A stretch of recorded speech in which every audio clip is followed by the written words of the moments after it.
majelis zikir yang afdal, yang paling utama. Marilah kita berupaya untuk mengikhlaskan niat kita di dalam menghadiri majelis ilmu ini dalam rangka melaksanakan salah satu dari perintah-perintah Allah Subhanahu wa taala, beribadah kepada Allah Subhanahu wa taala dengannya, dan juga kita niatkan untuk mengangkat kebodohan dari diri kita sehingga kita beroleh pahala yang besar dari Allah Subhanahu wa taala,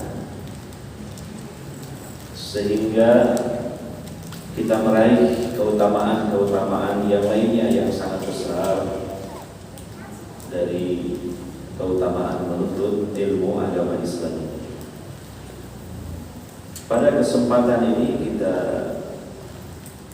akan mengkaji salah satu di antara sunnah-sunnah Nabi SAW, yaitu sunnah Nabi ketika akan tidur. Jadi dimohon jangan tidur dulu. Jadi kita belajar ilmu tentang tidur sesuai sunnah Nabi SAW. Tidurnya nanti insya Allah setelah kita selesai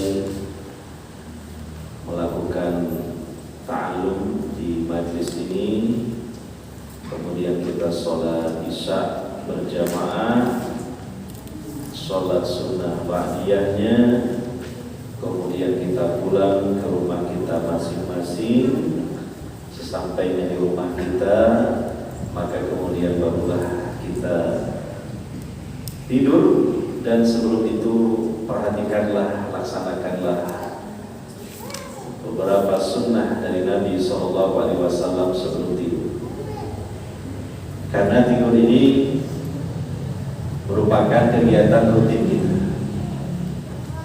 Tidur ini merupakan kebutuhan yang sangat penting yang harus dipenuhi oleh setiap manusia yang normal. Dan juga Nabi SAW perintahkan kepada kita untuk memenuhi haknya tubuh kita. Kata beliau, wa inna alaika li jasadika haqqan. Wajib kamu menunaikan haknya tubuhmu.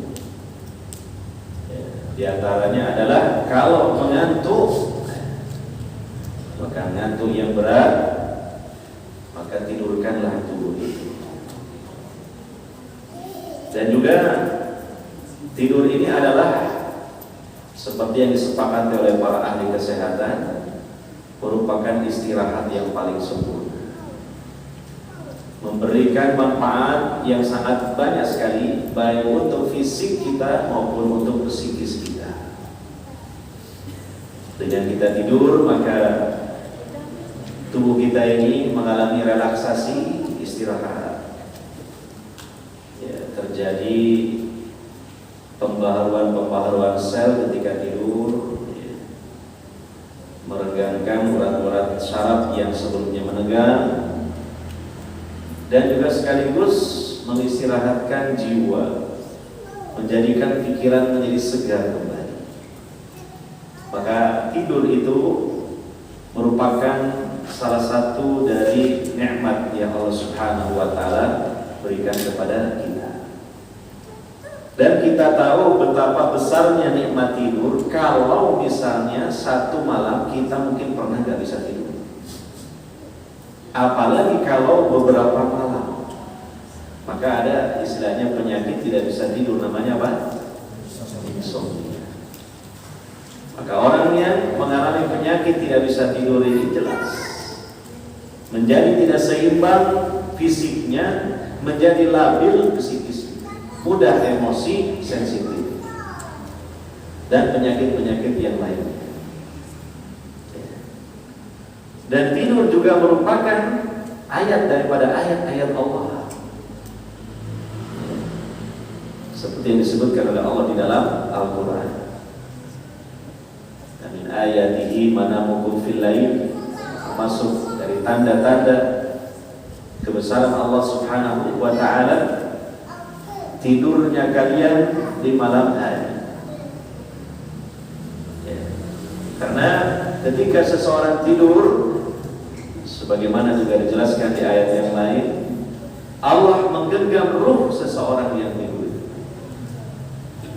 Dan tidur itu dikatakan oleh para ulama merupakan mati kecil, miniatur dari kematian. Karena kalau seseorang itu mati, Allah genggam rohnya, Allah cabut dan tidak dikembalikan lagi ke jasadnya. Tapi kalau seseorang tidur, Allah genggam rohnya dan kemudian Allah kembalikan lagi rohnya ke jasadnya, sehingga ketika pagi dia bangun dari tidur. Makanya diisyaratkan dari doa-doa ketika akan tidur dan setelah tidur itu dikaitkan dengan kematian. Nah, di antara doa ketika kita mau tidur, dan ini doa yang favorit kita sebab paling pendek. Bismika Allahumma amutu wa ahya. Nanti jangan sekarang. Sekarang dia kalau sekarang dia tidur. Nah, jadi disitu disebut amutu, aku mati. Bismika Allahumma amutu wa ahya. Dengan menyebut nama Engkau, ya Allah, aku mati dan aku hidup. Nanti kaitkan dengan mati, karena orang tidur itu dia mau mati, mati kecil. Demikian juga tatkala bangun dari tidur, salah satu doanya juga dikaitkan dengan kematian. Alhamdulillahilladzi ahyana ba'dama amatana wa ilaihi nusyur. Segala puji bagi Allah yang telah menghidupkan kami setelah mematikan kami. Maksudnya menghidupkan kami, membangunkan kami setelah kami tidur. Dan kepadanya lah akan dikembalikan. Maka fenomena tidur ini hendaknya juga merupakan bagian dari bahan renungan kita, nasihat dan peringatan bagi kita, mengingatkan kita bahwa kalaulah kita sering mengalami mati kecil, satu saat nanti pasti mengalami mati besar. Bukankah Nabi SAW berpesan, "Aksiru dzikra hadhimil ladzat ya'til maut." Perbanyak oleh kalian mengingat-ingat sang pemutus segala kelezatan hidup dunia ini, yaitu kematian. Kalaulah satu ketika seseorang dalam tidurnya itu bermimpi, mimpi yang baik yang membahagiakan, maka betul-betul tidurnya itu menyenangkan. Bahkan mungkin ketika dia tidur dan orang di sampingnya melihatnya juga tergerak-gerak. Kenapa ini kok dia senyum sendiri? Gitu, ya, istrinya itu yang mungkin bangun duluan, dia suaminya yang sedang tidur, tapi kok senyum begitu. Bangunkan aja bu itu, ya. Kok senyum. Bener aja ketika dia bangun tuh, kok dibangunkan sih? Gitu. Karena dia mimpi yang apa? Indah. Tanya, bapak ini mimpi apa tadi? Kok senyum sendiri? Mohon maaf bu, saya tadi mimpi nikah lagi. Nah, benar kan dibangunkan sendiri. Sebaliknya mungkin ketika tidur lalu mengalami mimpi buruk, mungkin orang yang terjaga di sampingnya melihat, kelihatan wajahnya ketakutan, ya, gelisah, ya, gelimpang kanan, gelimpang kiri itu badannya. Nah, itu mungkin lebih baik dibangunkan juga. Ketika dibangunkan, alhamdulillah, aduh, ternyata saya cuma mimpi lah. Dia ketakutan. Maka itu adalah satu gambaran tentang alam kubur, tentang alam barzah, di mana di alam kubur, alam barzah itu ada nikmat kubur dan ada siksanya. Ada yang merasakan nikmat kubur, yaitu apa? Di antaranya nikmat kubur itu dijelaskan dalam hadis. Allah tampakkan surga.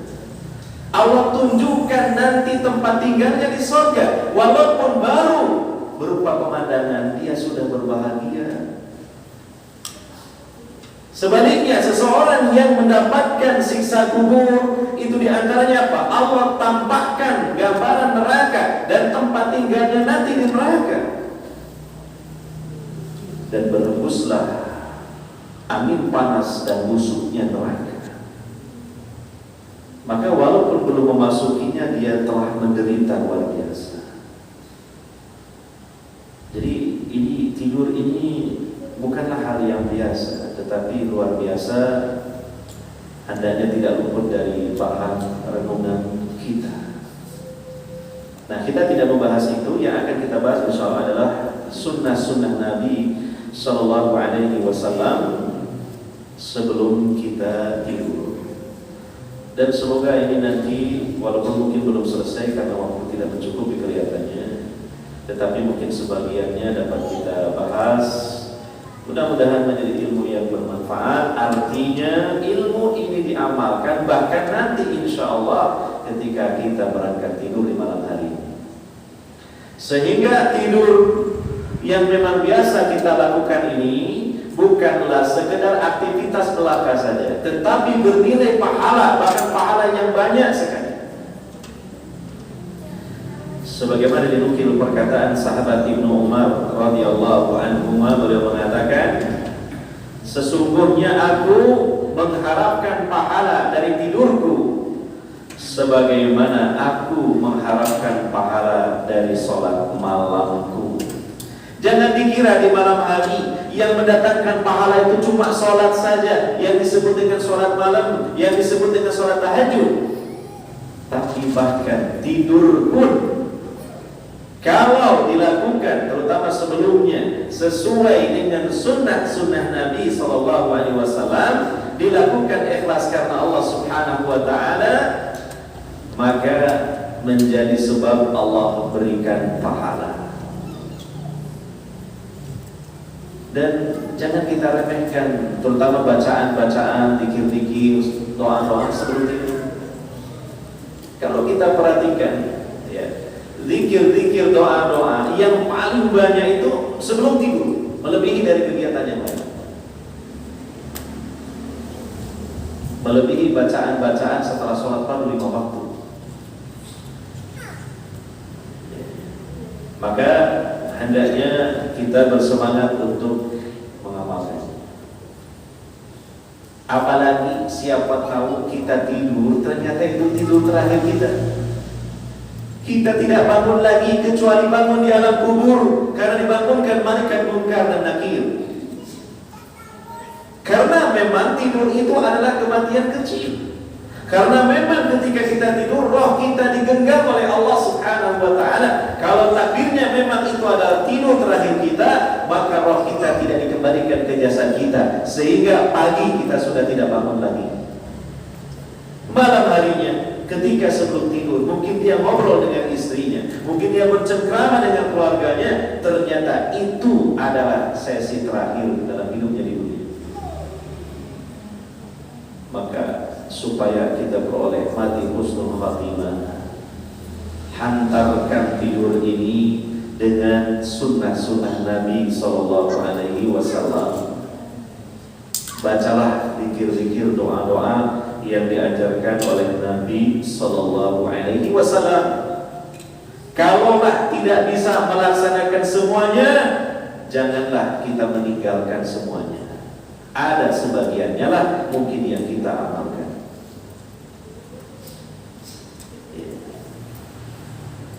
Bahkan ada satu nasihat juga yang dulu saya pernah baca di kitab Syekh Ali Hasan Al-Halabi Al-Azhari rahimahullah, yaitu kitab Ilmu Ushul Bidah, ilmu tentang pembahasan kaidah-kaidah memahami bid'ah. Ada ucapan dari seorang ulama dari kalangan tabi'in yang bernama Salam. Salam ini mengatakan kepada dirinya, ya Salam, nam ala sunnah khairun ya min antakuma ala bidah. Hai salam, dia mengatakan kepada dirinya, kamu tidur di atas sunnah itu lebih baik daripada kamu sholat tapi sholatnya gak ada tuntunan.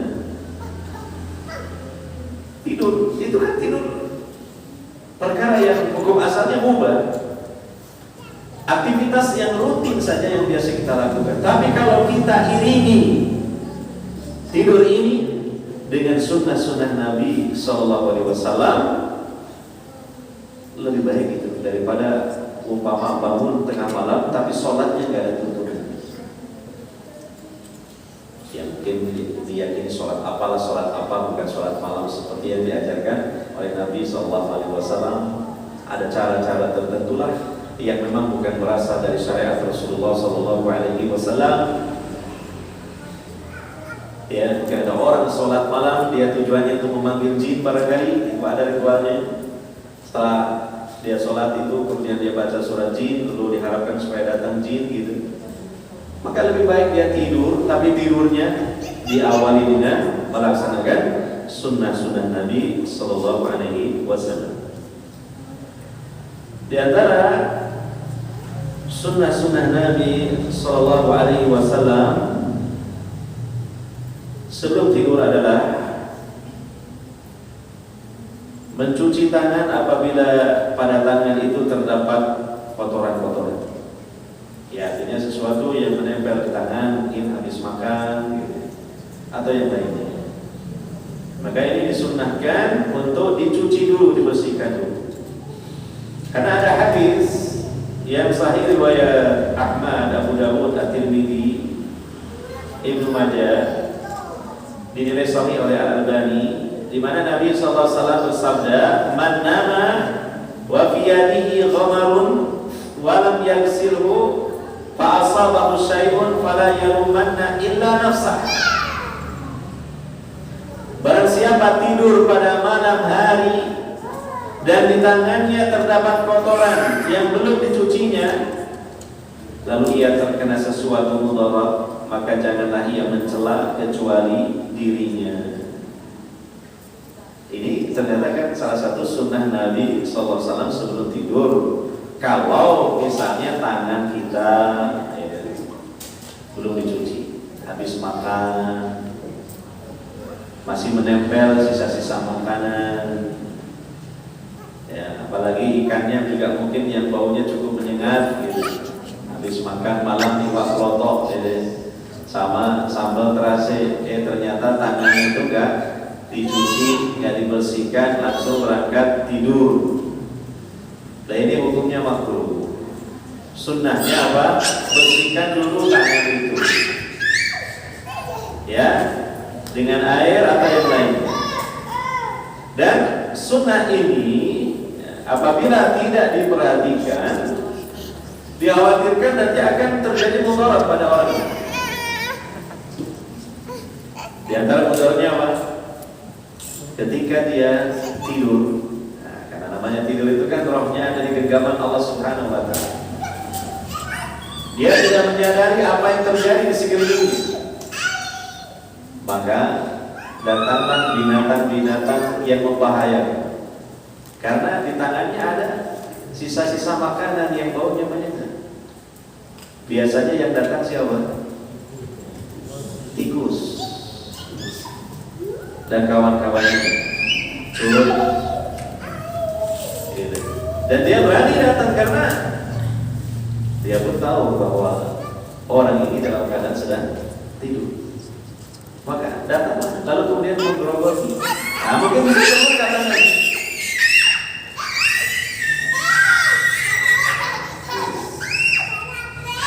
bisa terluka tangan. Makanya Nabi SAW mengatakan janganlah dia mencela kecuali dirinya sendiri. Hanya dia menyesal. Nah, kenapa sebelum tidur dia tidak membersihkan tangannya? Ya. Padahal secara umum juga Nabi SAW mengatakan at-tuhuru syatrul iman, bersuci itu sebagian dari iman. Iya. Nah ini sebenarnya sunnah ini kalau seseorang juga melaksanakan wudu, maka tidak perlu dia mencuci tangan secara khusus. Karena apa? Di dalam wudu itu kan juga ada mencuci apa? Nah, kedua tangan. Tapi kalau tidak wudu, maka ini juga bagian dari sunnah Nabi SAW, karena ada hadis yang khusus mengenai hal itu. Yang kedua, ini dijelaskan oleh para ulama,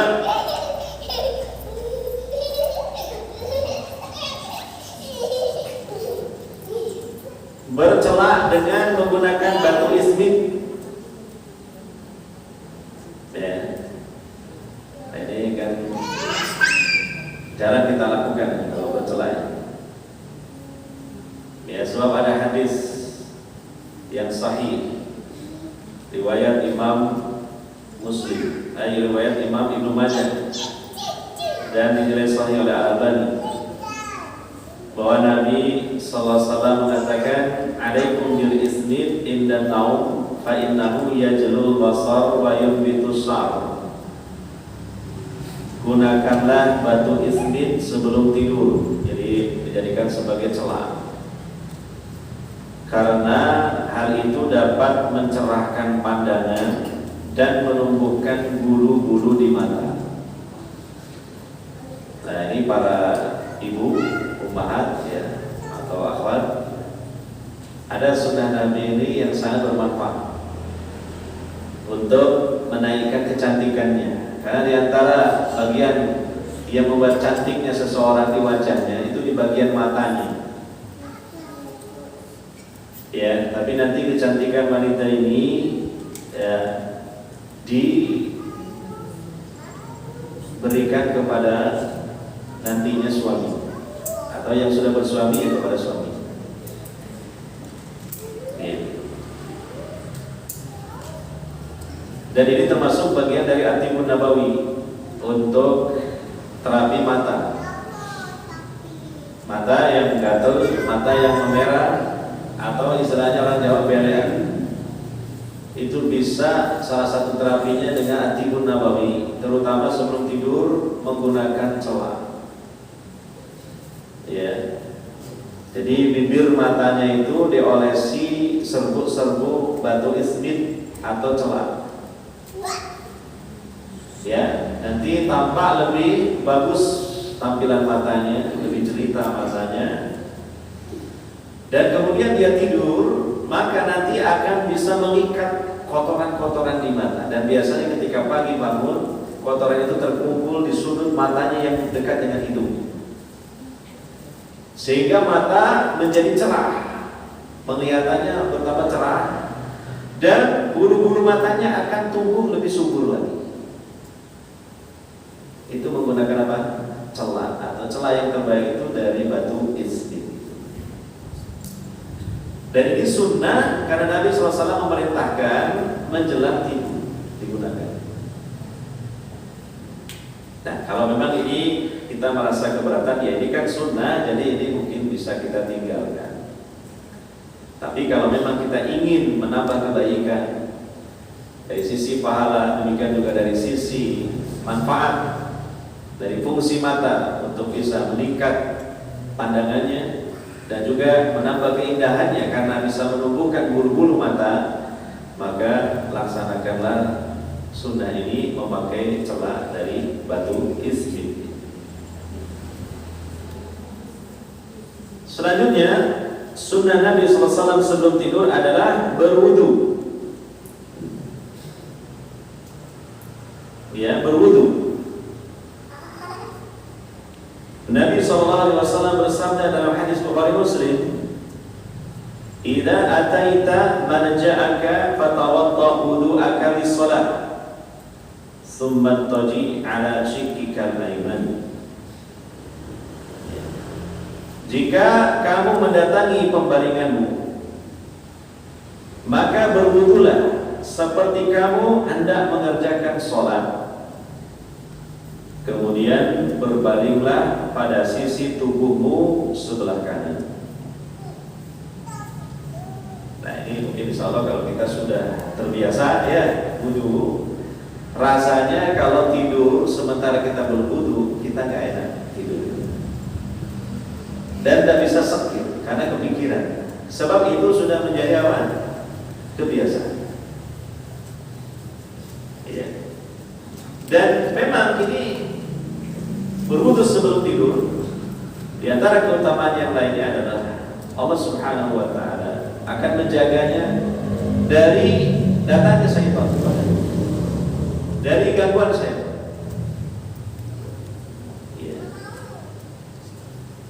Ya memang kadang-kadang kan dalam keadaan tertentu kita ini berat ya, melakukan wudu sebelum tidur. Mungkin karena sudah ngantuk berat gitu ya.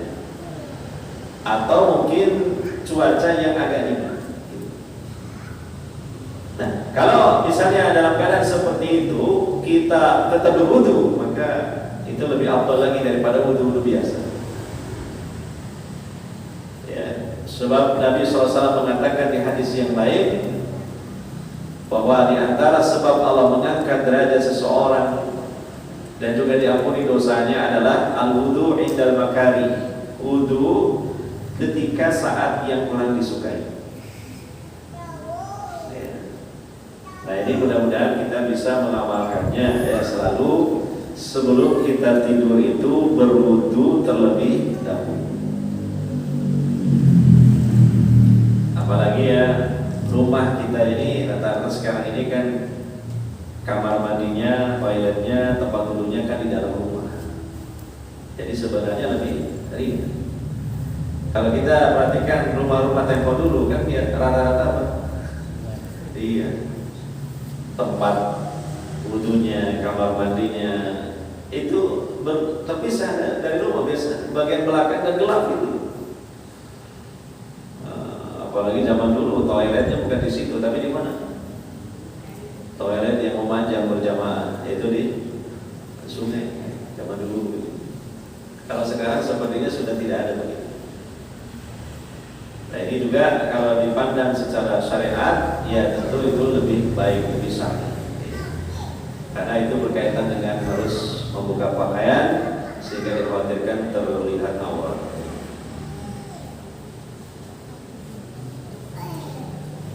Ya, kemudian sunnah selanjutnya adalah sebelum sebelum tidur,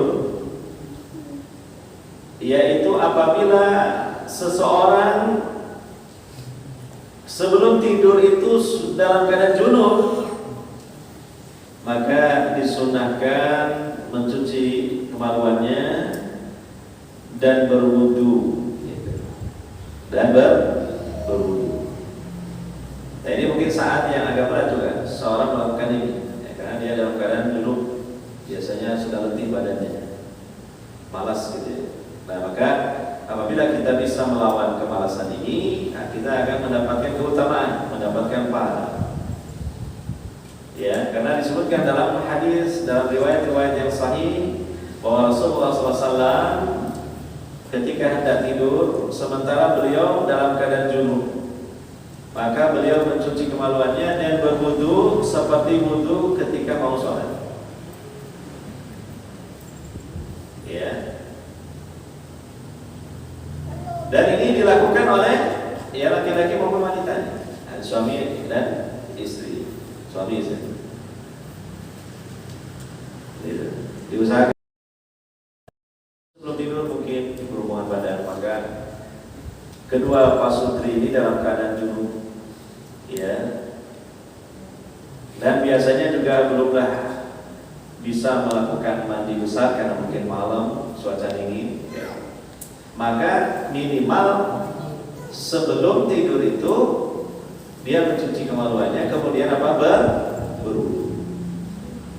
Bahkan menurut sebagian ulama fikih, kalau tidak dilaksanakan itu hukumnya makruh. Ya, sehingga yang terbaik adalah dan mendapatkan pahala apabila itu tadi, ya, mencuci kemaluannya, kemudian dia berwudu sebagaimana wudunya untuk sholat.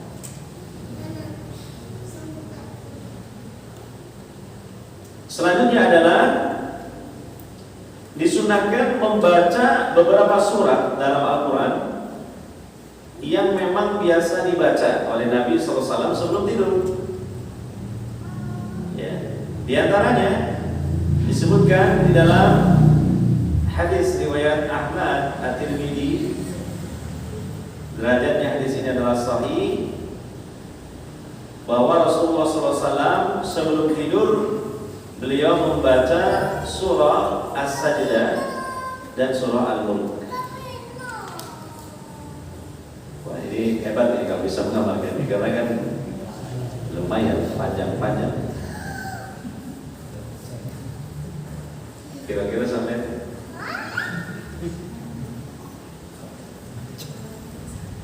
wah, ini Pak panjang Pak, 2 surat.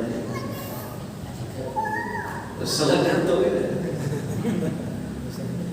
Baiklah, kalau alasan seperti itu, cuma kadang-kadang begini. Sering diantara kita itu sebelum tidur HP-an, chattingan sampai berjam-jam, buka YouTube sampai berjam-jam, selancar kemana-mana melalui internet, gak terasa waktu itu. Loh itu kok bisa? Loh kok gak ngantuk gitu. Memang kadang-kadang dia malu sama istrinya, hanya chattingan dikerukupi sama selimut, tapi dari luar kelihatan cahayanya. Ya, kan? Atau tidak dikerukupi dalam keadaan agak remang-remang dia HP-an, sehingga tampak wajahnya bercahaya. Karena apa? Kena pantulan HP, bukan karena ini karomah. Lalu itu dia buat gitu. Sampai berjam-jam dia asik.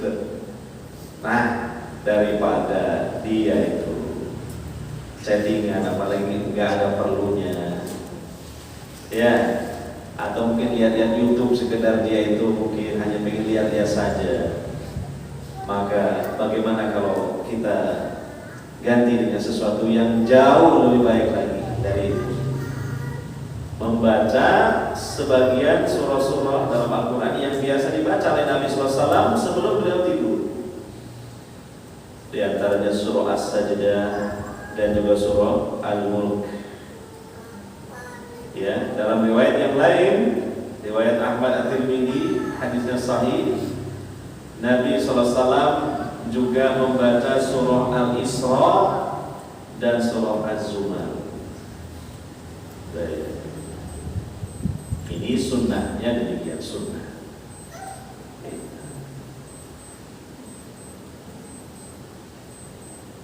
Selanjutnya, sunnah berikutnya adalah apabila seseorang ingin sholat malam tapi khawatir nanti tidak bisa bangun, maka boleh dia sebelum tidur melaksanakan sholat witir sebanyak 3 rakaat. Ya, hadis atau riwayat yang sahih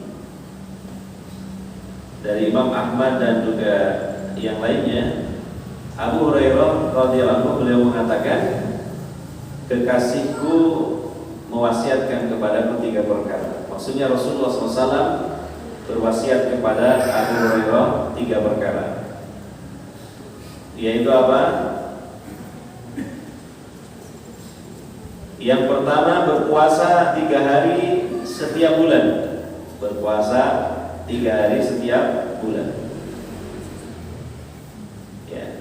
Termasuk apabila seseorang biasa melaksanakan puasa Ayyamul Bid, puasa di 3 hari yang putih, yaitu tanggal berapa? 13, 14, 15 di bulan Hijriah atau Qamariyah. Maka itu termasuk dari melaksanakan wasiat Nabi SAW ini, berpuasa 3 hari setiap bulan. Ya. Ada lagi yang mengatakan kalau tidak puasa Ayyamul Bid, pokoknya puasa sunnah mutlak 3 hari dalam 1 bulan. Bisa beruntun, bisa juga secara acak. Itu masuk dalam cakupan wasiat Nabi SAW ini. Yang kedua adalah melaksanakan 2 rakaat sholat duha. Sholat duha 2 rakaat. Itu di waktu duha. Dan yang ketiga adalah sholat witir sebelum tidur. Sholat witir sebelum tidur.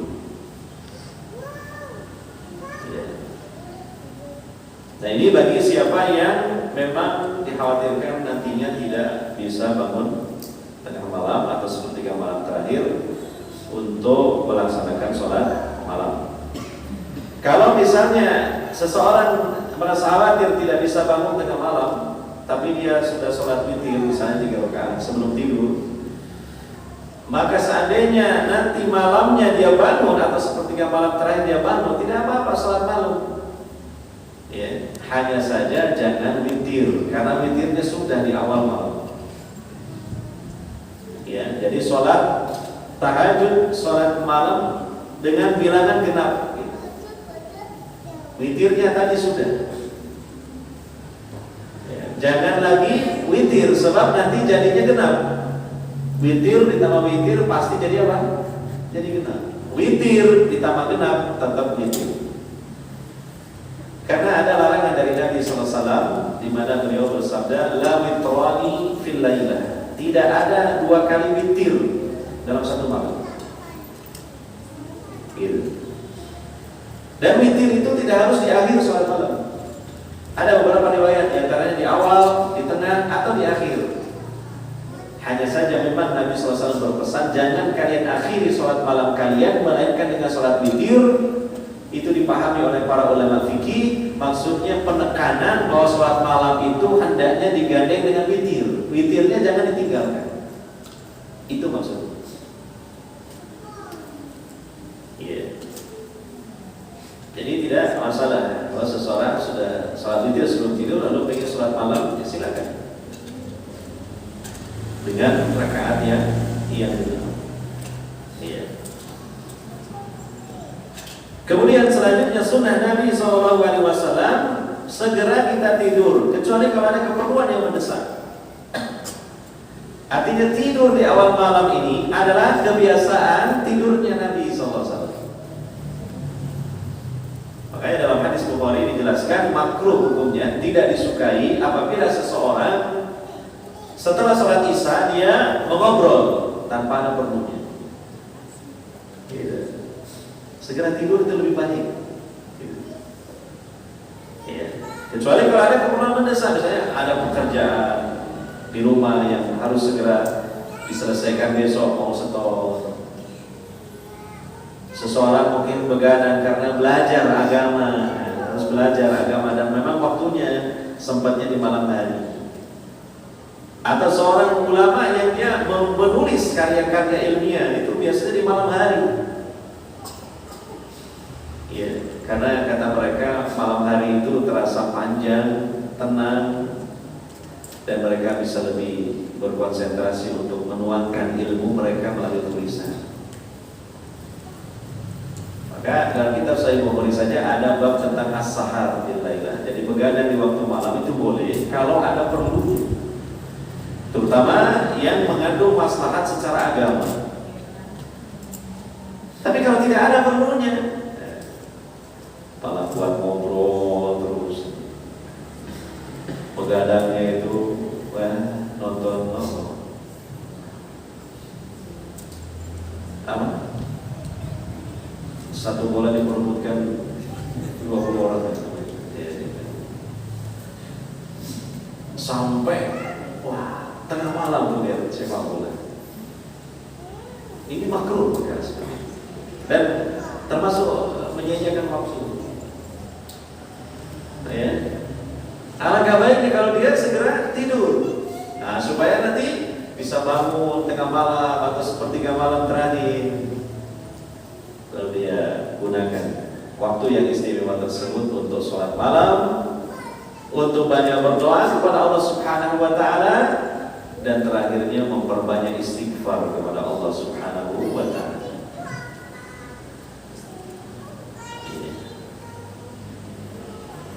Selanjutnya sunnah Nabi SAW yang harus dilakukan atau disunnahkan dilakukan yaitu menutup bejana dan tempat air walaupun dengan tangkai kayu atau mungkin lidi. Tidak membiarkan terbuka wadah yang di dalamnya terdapat makanan ataupun juga minuman atau air. Gitu. Nah, ini hendaknya diperhatikan terutama oleh para ibu ya, karena para ibu ini kan paling banyak perhatiannya terhadap keadaan di rumahnya dan bertanggung jawab terhadap keadaan di rumahnya. Maka perhatikanlah sunnah Nabi ini dan manfaatnya sangat besar. Kata Nabi SAW dalam hadis, "Ghaddul ina wa awqul saqa'a, fa inna fi sanati lailatan yanzilu fiha waba, la yamurru bi ina'in laysa alayhi ghita'un aw siqa'in laysa alayhi mika illa nazala fihi min dhalika al-waba." Hadis sahih riwayat Muslim.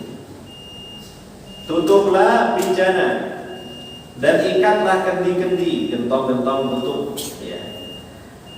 Karena pada satu tahun itu ada satu malam yang mana wabah turun pada malam itu. Jadi setahun sekali itu tidak hanya ada malam yang istimewa yang disebut Lailatul Qadar saja yang terjadi di malam-malam Ramadan. Ada satu malam namanya Lailatul Wabah, malam yang Allah turunkan wabah penyakit. Itu terjadi pasti setiap satu tahun ada satu malam yang disebut malam wabah. Dan itu dirahasiakan oleh Allah Subhanahu wa taala. Malam yang mana itu? Kata Nabi selanjutnya, dan tidaklah wabah itu lewat pada satu bejana yang tidak tertutup atau kendi yang tidak terikat kecuali ia akan masuk ke dalamnya di malam hari. Ya, bejana-bejana yang terbuka, apalagi di dalamnya ada makanan, gentong-gentong air yang ada airnya dan tidak ditutup, wabah itu pasti masuk ke dalam wadah-wadah itu. Bagaimana kiranya kalau wabah itu masuk ke wadah, ada makanan, ada minuman, besoknya dimakan oleh kita dan keluarga kita, maka jadilah kita korban terkena wabah itu. Hati-hati. Maka kalau kita mengamalkan sunnah Nabi yang satu ini, insya Allah Allah akan hindarkan dari wabah itu. Dan kalau kita perhatikan, ada dalam satu tahun itu terjadi wabah, terutama wabah yang berkaitan dengan penyakit pencernaan, mungkin tipes, muntaber, kolera. Bisa jadi itulah akibat dari memang ada satu malam yang di situ Allah turunkan wabah. Lalu ada wadah-wadah makanan minuman yang pas malam itu tidak ditutup, masuklah ke situ, lalu dimakan, diminum oleh penghuni rumah itu, terkena wabah. Dan kalau wabahnya mending itu, tapi bagaimana kalau yang wabahnya berat? Naudzubillah kita. Kasihan kita, kasihan keluarga kita. Ya. Makanya sebelum tidur coba kontrol. Laki-laki terutama lihat keadaan rumahnya. Barangkali ada pintu yang tidak dikunci. Ya, pintunya gak dikunci, kuncinya nyantol di bagian luar lagi. Lah, ya gimana? Sepeda motor ditaruh di ruang tamu, tapi kuncinya masih nyantol di tempat kunci. Itu kan mempermudah pencuri untuk mengambil sepeda motor. Dan itu ketika pencuri masuk, alhamdulillah, bisa juga mencapai alhamdulillah pencuri. Kok sepertinya dimanggakan golon ini? Dipersilakan untuk bawa sepeda. Nah ini karena kita kurang kontrol, kurang perhatian.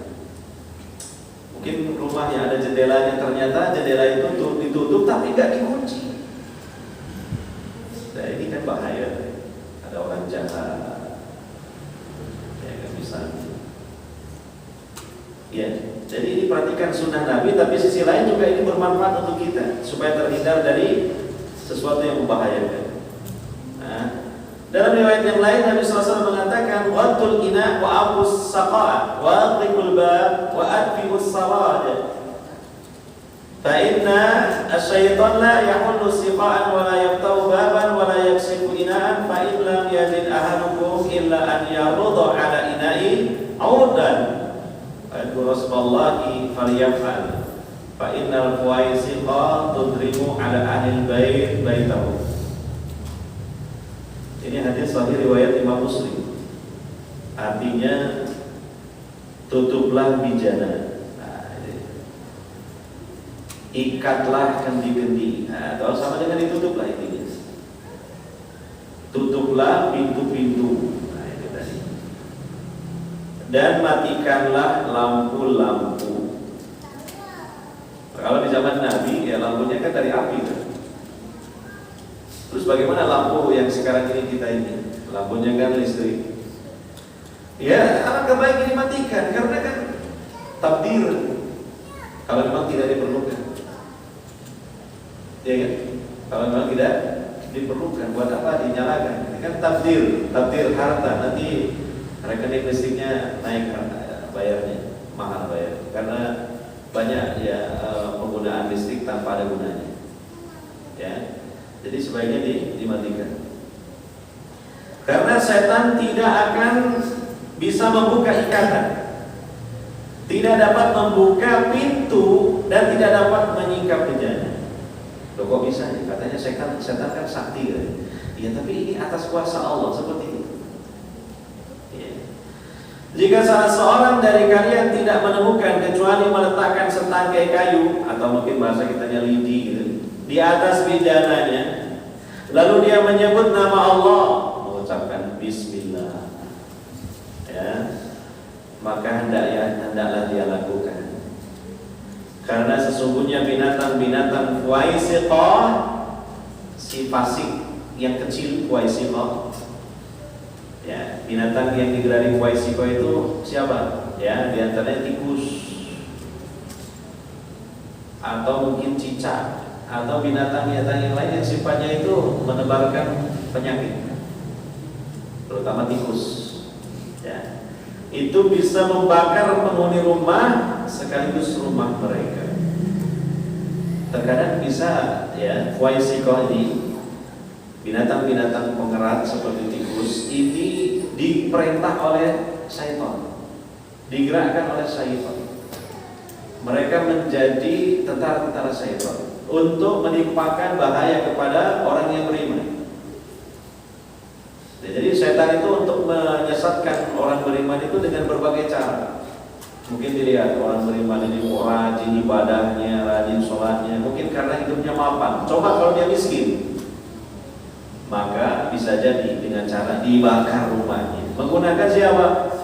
Tentara-tentara berupa tikus-tikus, digiring oleh setan untuk menabrak mungkin lampu yang dari api, sehingga lampu itu jatuh, lalu minyaknya juga tumpah, apinya kemudian membakar minyak, lalu minyak ini yang terbakar sehingga menjadi besar apinya, lalu merambat ke kain-kain, gorden dan sebagainya, hingga terjadilah kebakaran dan mungkin bisa membakar penghuninya atau bisa meludeskan rumahnya. Jadilah orang-orang yang beriman miskin. Maka karena miskin ada goncangan-goncangan keimanan. Karena namanya fitnah itu bukan hanya fitnatul ghina saja, juga fitnatul faqr. Makanya Nabi SAW kan berlindung dari apa? Minal kufri wal faqri, dari kekufuran dan kefakiran. Sebab kefakiran bisa saja membuat seseorang imannya goncang. Ada fitnatul ghina, fitnah karena kebanyakan harta. Ada fitnatul faqr, fitnah karena kekurangan harta. Kenapa antum kok lama gak pernah ngaji? Ya saya sibuk cari maisha. Contoh. Kena fitnah apa? Kekurangan harta. Kenapa antum kok sholatnya ya tidak pernah berjamaah? Gimana saya terikat dengan perusahaan, saya harus bekerja cari nafkah, dan ini pekerjaan saya dapatnya cuma ini. Nah itu baru boleh sholat kalau sudah, kalau asar udah nanti sore sekali, duhur juga ditunda. Nah ini namanya fitnatul faqr.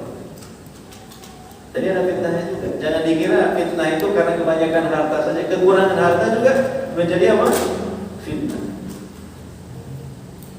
Ya. Sudah kisah ya.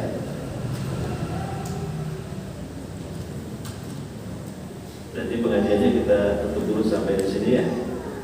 Masih banyak sunnah-sunnah yang lain yang perlu kita bahas dari sunnah-sunnah sebelum tidur.